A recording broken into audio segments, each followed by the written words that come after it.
ஹாய்ங்க. இன்னைக்கு நம்ம கொண்டு வந்திருக்கிறது என்ன ரெசிபினா, கலர்ஃபுல் பால் கொழுக்கட்டை. கேட்கவே டிஃப்ரெண்ட்டாக இருக்குல்ல? வாங்க எப்படி செய்யறதுன்னு பார்ப்போம்.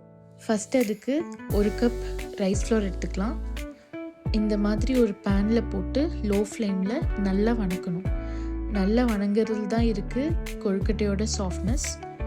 அப்புறம் இதில் ஒரு 1/4 டீஸ்பூன் உப்பு போட்டு நல்லா மறுபடியும் வணக்கணும். டோட்டலாக ஒரு 1.5 to 2 நிமிஷம் வணக்கினா போதும். கொழுக்கட்டை நல்லா கலர்ஃபுல்லாக கொஞ்சம் வெரைட்டியாக இருக்கிறதுக்காக நாங்கள் இங்கே carrot juice, dragon fruit juice and Kashmiri blueberry juice எடுத்துருக்கோம். நீங்கள் சங்குப்பூ இல்லை பீட்ரூட் ஜூஸ் கூட எடுத்துக்கலாம். நம்ம வணக்கின மாவை 4 போர்ஷன்ஸாக ஸ்ப்ளிட் பண்ணி பவுல்ஸில் வச்சுருக்கோம். வாட்டருக்கு பதிலாக இந்த ஜூஸை கொஞ்சம் கொஞ்சமாக ஊற்றி மாவை மிக்ஸ் பண்ணணும். எல்லா ஜூஸையும் உடனே ஊற்றி மிக்ஸ் பண்ண வேண்டாம், அப்புறம் கொழுக்கட்டை சரியாக வராது. கொழுக்கட்டை கன்சிஸ்டன்சிக்கு மாவு பிசைஞ்சிட்டு இந்த மாதிரி சின்ன சின்ன பால்ஸாக பிடிச்சி வைங்க. நம்ம ரெடி பண்ணி வச்ச எல்லா கொழுக்கட்டை பால்ஸையும் ஒரு ஸ்டீமரில் வச்சு மூடி போட்டு ஒரு 2 மினிட்ஸ்க்கு ஆவியில் வேக வைக்கணும்.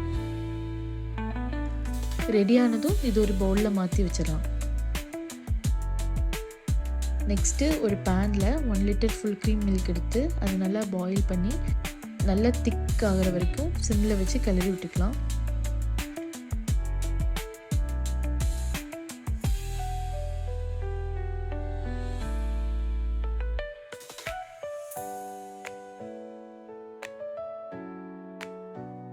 மில்க்கு நல்லா திக்காகி வந்ததும் நம்ம பண்ணி வச்சுருக்க கொழுக்கட்டை பால்ஸை அந்த மில்கில் சேர்த்துக்கலாம்.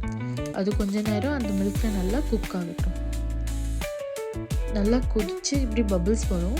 அப்போது 1.5 to 2 டேபிள் ஸ்பூன் வரைக்கும் சுகர் ஆட் பண்ணிக்கலாம். உங்கள் ஸ்வீட்னஸ்க்கு ஏற்ற மாதிரி சுகர் ஆட் பண்ணிவிட்டு லைட்டாக மிக்ஸ் பண்ணி நெக்ஸ்ட்டு கொதி வந்ததும் ஒரு 1/4 டீஸ்பூன் ஏலக்காய் பவுடர் ஆட் பண்ணிக்கலாம். அப்புறம் மிக்ஸ் பண்ணி விட்டுட்டு அப்புறம் 1/2 கப் திக் கோகனட் மில்க் இது கூட ஆட் பண்ணிவிட்டு லைட்டாக ஒரு கொதி வந்ததும் ஸ்டவ் ஆஃப் பண்ணிடலாம். இதில் இந்த கோகனட் மில்க் ஆட் பண்ணும்போது தான் இந்த டிஷ்க்கு ஒரு ரிச்னஸ். இப்போது நம்ம கலர்ஃபுல் பால் கொழுக்கட்டை ரெடி. நாங்கள் இன்னும் இந்த டிஷ்ஷை ரிச் ஆக்கிறதுக்கு கொஞ்சம் பாதாம் ஆட் பண்ணியிருக்கோம். நீங்கள் பிஸ்தா இல்லை வேறு ஏதாவது நட்ஸ் கூட உங்களுக்கு பிடிச்ச மாதிரி ஆட் பண்ணிக்கலாம். இதை நீங்கள் ஹாட்டாகவும் சாப்பிட்லாம், ஆனால் ஃப்ரிட்ஜில் வச்சு சில்லுன்னு சாப்பிடும்போது அல்டிமேட்டாக இருக்கும். நீங்கள் செஞ்சு பார்த்துட்டு எப்படி இருந்துச்சுன்னு கமெண்ட் பண்ணுங்கள். பிடிச்சிருந்தா லைக் அண்ட் சப்ஸ்கிரைப் பண்ணிக்கோங்க. நெக்ஸ்ட் வீடியோவில் பார்க்கலாம். தேங்க்யூ ஃபார் வாட்சிங்.